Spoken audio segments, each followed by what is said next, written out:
Selecting the right keywords for your Amazon published book can be sometimes overwhelming. It feels almost like a high wire walk with your eyes completely blindfolded. But the good news is we're going to be able to take your blindfold off and you're going to realize that it's not as bad as you would think it is.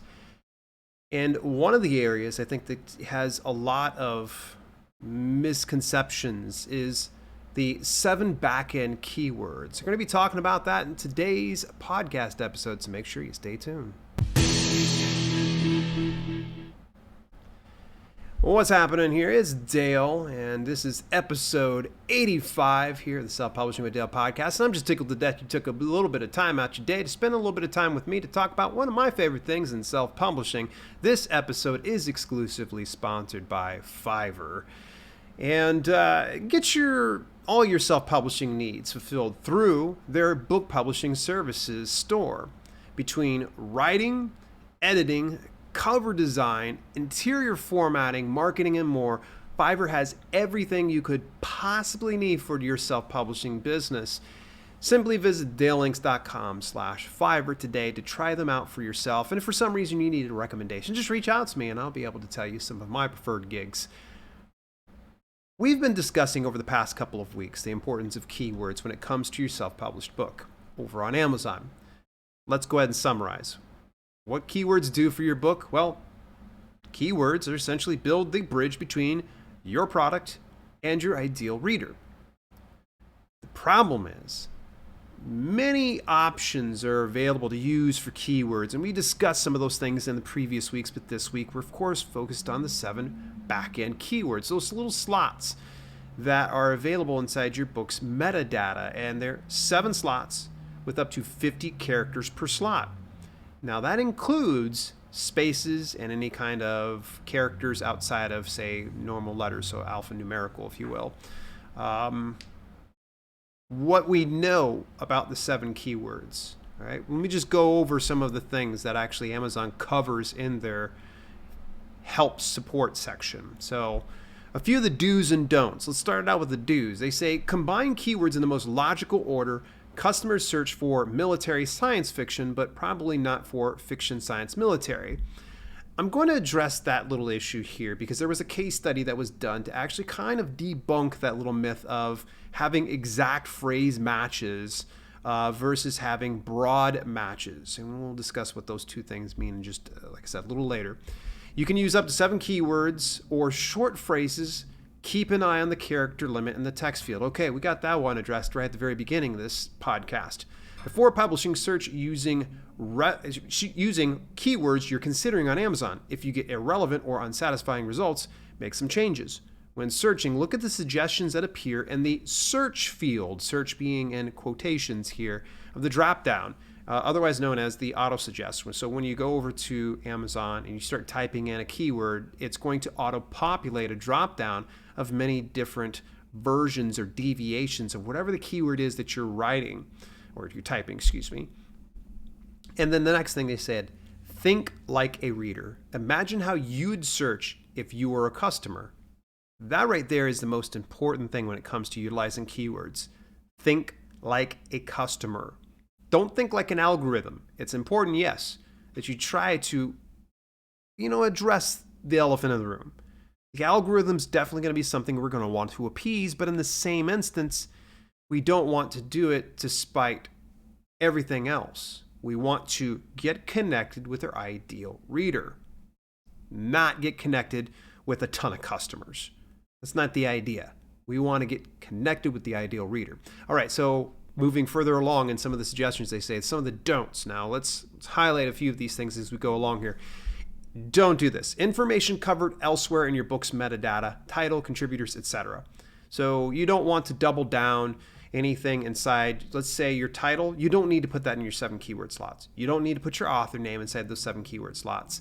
And anything you pretty much cover and say your book description might not be necessary, although it does help out a little bit in my opinion.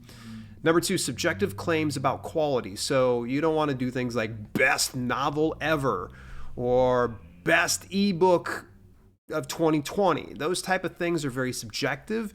Will they ban or suspend you or punish you for using that? No, they won't, but they're recommending that you don't utilize it. Time-sensitive statements as well. So anything that's new or on sale or available now, you don't want to put that in there. And to be honest with you, like it's just going to bring in an overwhelming amount of eyes on your stuff that really isn't your ideal reader. I mean, you're going to get some people that are looking for things on sale, let's say in fitness, and say you're a fitness book and they're looking for fitness equipment. Your book gets served up to this audience, they're going to be like, I don't want to read. I just want equipment. Get this stuff out of here. So you just wasted your keyword slot by drawing in the wrong type of audience. Information common to most items in the category, such as book or ebook or audiobook, but in this instance, wouldn't it be audiobook? This is one of those ones, again, you can get away with putting it inside your keyword slots. They're not going to penalize you or punish you at this point. I've never heard of them closing down an account because you've used any of that. Spelling errors. They recommend don't do spelling errors. I got my position when it comes to that, but for the most part, I think it's probably a good idea that you do keep it spelling error free. Variance of spacing, punctuation, capitalization, and pluralization. So for instance, you could have something like 80 gigabytes or 80 gigabyte. So being it to where you have 80 GB and then 80 space GB. Or computer and computers. There's no need to repeat yourself on some of these. Even though the root keyword is computer, by putting an S on it, it's still the same root keyword. I used to dispense advice where I said, well, you got to use it because it is slightly different and blah, blah, blah. No, it really isn't. When you start to look at different, going from present tense to past tense in your keywords, then you're dealing with something a little bit different. But for the most part, variance of spacing, punctuation, capitalization, pluralization, you want to avoid that. Anything misrepresentative. Now, this is the part you got to pay closest attention to, like the name of an author not associated with your book. This kind of information can create a confusing customer experience. KDP has a zero tolerance policy for metadata that's meant to advertise, promote, or mislead. All right, pay closest attention to that. So if you're putting out a book that, let's say, for instance, you have some knockoff CrossFit workouts or something like that, you can't use Reebok or CrossFit inside your keyword metadata because it is a trademark word.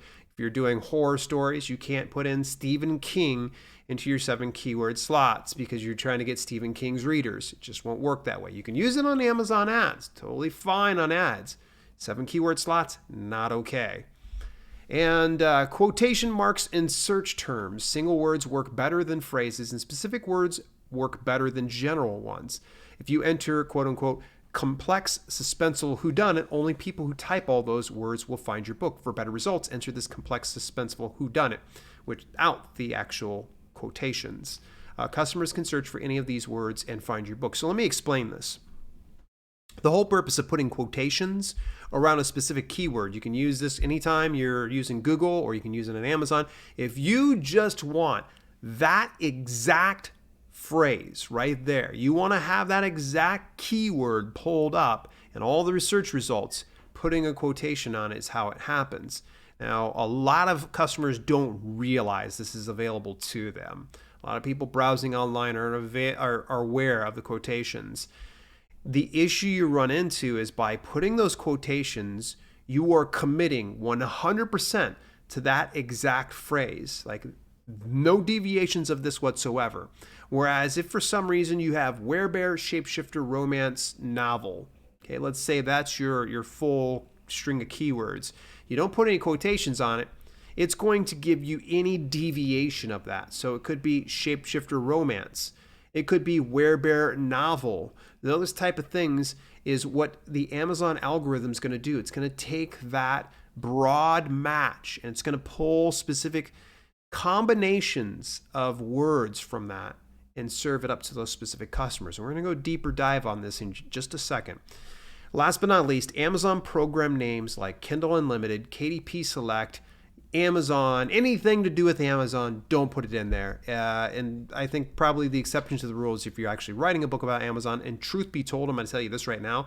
I've got books based on Amazon And I don't even use Amazon's keywords because it's not one of those things that I want to draw unnecessary attention to myself and get it to where they're like, hey, we told you you're not supposed to do that. So I'm able to actually publish those books, and I don't use the 7 keyword slots with Amazon or Kindle or anything else like that. The big one, I'm going to say this right now, is do not use the F word. You're probably sitting there thinking, of course I'm not going to put curse words. No, that's not what I mean. Free. Free is just one of those words that they do not want you to do. What it does is it brings back an overwhelming search result for the customers, and they don't want to overwhelm their customers. So having some of those things in there, unfortunately, does create that friction for their customer. So there's going to be some exceptions to the free. Let's say, for instance, you put out a gluten-free recipe book. You do a dairy-free recipe book, something like that. You got free in the title. It probably makes sense. But then again, remember, we also said you don't really need to double down on your title inside the 7 keyword slots. So there's that. What we can theorize. All right, so here's the thing. A lot of what I'm going to share with you is based on experience, a lot of research and such like that. Amazon has not specifically come out and endorsed something like this. And anybody who tells you, I know beyond a shadow of a doubt that this is it, yeah, I've been doing no content publishing for the last 2 years. Of course I know what I'm doing. No. People have theories, and they're able to kind of cite their own experiences. So I'm going to share some of the things that I have learned, and I've taught other people, and they have learned in return. Let's start out first of all is there's actually a case study that was done on kindlepreneur.com by Dave Chesson. The article is called 7 Kindle Keywords Use All 50 Characters or Not. So by the way, you can visit dalelinks.com/7 Kindle Keywords to see this full article and breakdown. I'm just going to kind of summarize some of it. It was a case study that was done with 120 books. Most of them were fiction, with a handful of them being in nonfiction. And what they did was they played around with those 7 keyword slots to see what would happen if they used those 7 keyword slots in different capacities. So the very first question they asked is, does all 50 characters index your title for more keywords? Meaning that if I were to put a single keyword phrase, let's just say, for instance, home improvements for the beginner. Let's say that home improvements for beginners. There we go. That's probably a good one. With home improvements for beginners, it's pretty good. But everybody could agree that that's not quite 50 characters, so it leaves a lot of room. So what we're going to do is try to find other keywords that actually have some overlap with home improvement for beginners. Maybe it's home improvement for beginners and seniors. Or maybe it's home improvement for beginners on a budget. You have some type of an overlap with this. You're going to try to get it as close as you possibly can and try to fit it into that specific character's limitation, being 50 characters. So what they discovered was there was a broad keyword match. So you remember how Amazon said early on, I shared how they said the order matters. But then with Dave Chesson's specific case study, come to find out, no, the order really didn't matter, because ultimately the Amazon algorithm had those specific 3 or 4 keywords and still kind of mixed and matched and made different combos. It was kind of like word jumble, and it made the most sense of the specific keywords in a slot that it could. It's not to say, though, exact phrases won't work, but it's telling you the 50 characters for each one of those slots, filled to the brim, could potentially bring you more search queries. So that's ultimately what you want to be shooting for. So does filling all 50 characters index your title for more keywords? The answer was yes from them. Now, does Amazon rearrange words and index them for you or use exact phrases? Yes and yes. Okay, so it definitely would behoove you to still try to find an exact phrase that you want to use. Now, that's not to say that you should put quotations on them. Don't do that. Still find a good keyword, the best descriptor of your specific publication, and put them into one of those 7 keyword slots. And don't get it to where you muddy up or water down that specific keyword by putting additional things in there. What you're doing is staking your claim to the Amazon algorithm and saying, this is my book and how it needs to be searched for. So you get a big gold banana sticker if you're able to get an exact phrase match.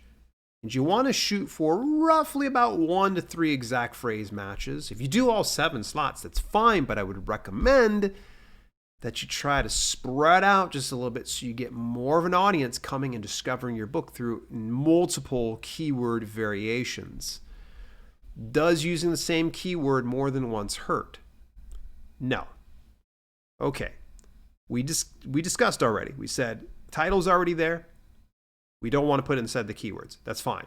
But what if we had some words that had the same root keyword? Can we build them out into those other 7 keyword slots? Absolutely, yes.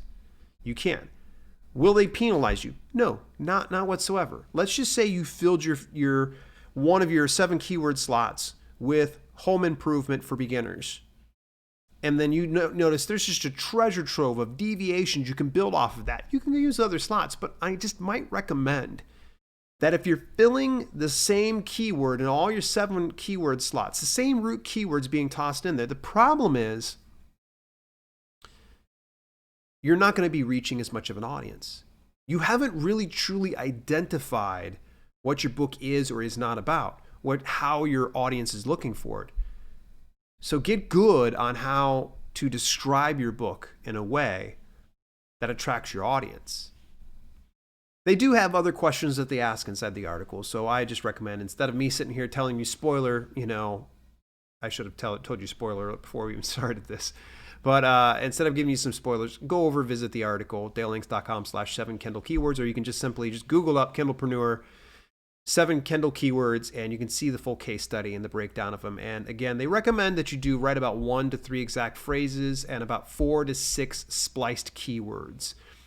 Hey, I'm going to give you just a little bit of a wrap up here, and especially when it comes to fiction and nonfiction titles and how you're going to want to select your keywords. But before we do, I want to give a big special thanks over to the sponsors here of the channel. Fiverr, get any number of premium freelance services on my preferred platform, Fiverr, when you visit dalelinks.com/Fiverr. I really do love me some Fiverr. I'm excited, actually. Tonight I'm going to be ordering 10 covers for them for one book.